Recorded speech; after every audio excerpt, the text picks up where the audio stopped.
Signor Presidente, colleghe e colleghi, sottosegretario Mazzi, oggi discutiamo dell'ennesima proroga della delega al Governo per la riforma dello spettacolo dal vivo, la terza proroga in 3 anni.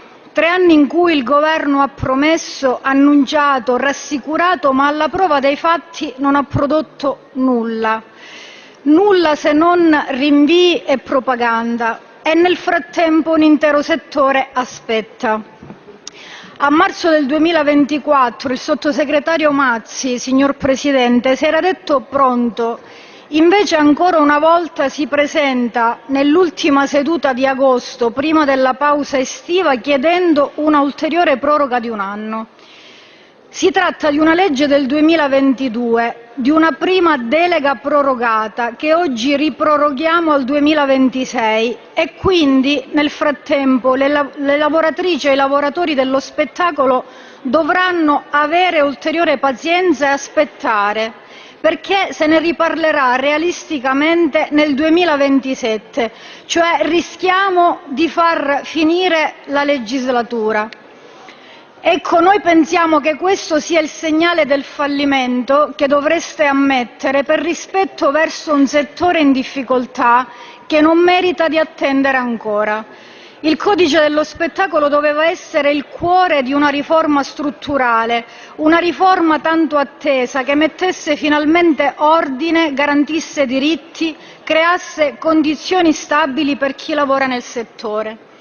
Doveva essere costruito attorno a un principio chiave, il pilastro del codice, l'indennità di discontinuità, per proteggere le lavoratrici e i lavoratori da una precarietà che non è un'eccezione, ma che è ormai una condizione strutturale.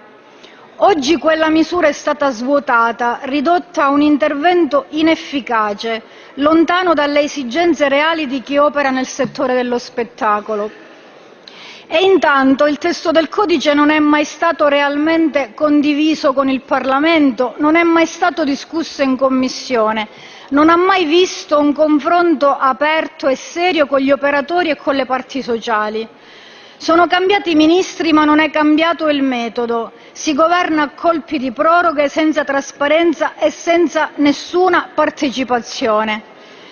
E così, Presidente, ci troviamo davanti a un paradosso. Il Governo dopo 3 anni chiede ancora tempo, 3 anni in cui avrebbe potuto scrivere, emendare, discutere, approvare, confrontarsi, 3 anni in cui avrebbe potuto aprire un dialogo vero con il mondo dello spettacolo, 3 anni in cui invece ha scelto l'immobilismo mascherato da attesa. E mentre si perde tempo, quel settore già in difficoltà continua a soffrire. Nel frattempo, signor Presidente, abbiamo visto esclusioni arbitrarie e gravi nella distribuzione del Fondo nazionale per lo spettacolo dal vivo.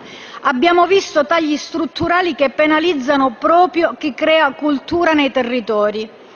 Abbiamo visto un'occupazione politica delle istituzioni culturali, dove la logica della spartizione ha preso il posto della competenza e dell'autonomia. Abbiamo visto un'idea proprietaria della cultura che premia la fedeltà, non l'autorevolezza né il merito.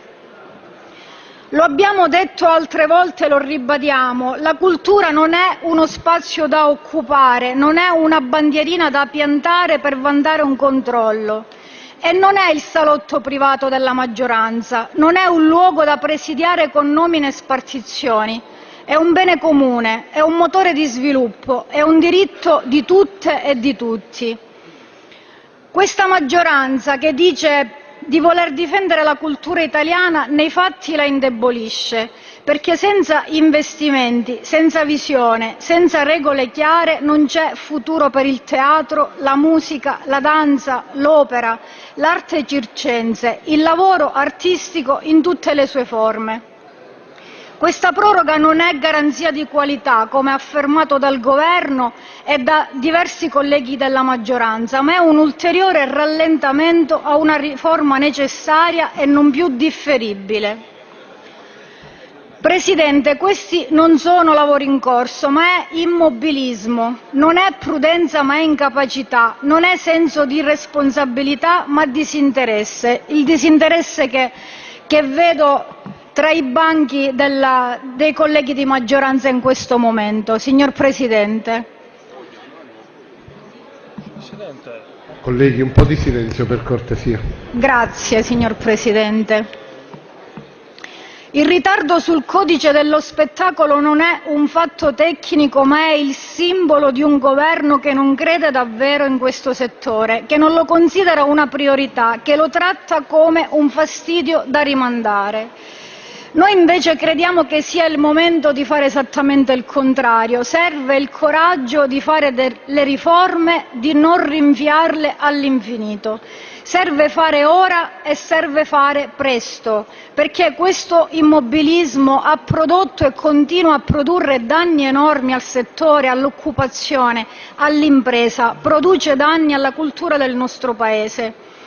È per tutte queste ragioni, che il nostro voto a questo provvedimento sarà contrario, perché questa proroga è l'ammissione di un fallimento politico, perché dopo 3 anni non si può continuare a chiedere tempo senza aver fatto nulla, perché il mondo dello spettacolo non può più permettersi altri anni di attesa. Grazie, signor Presidente.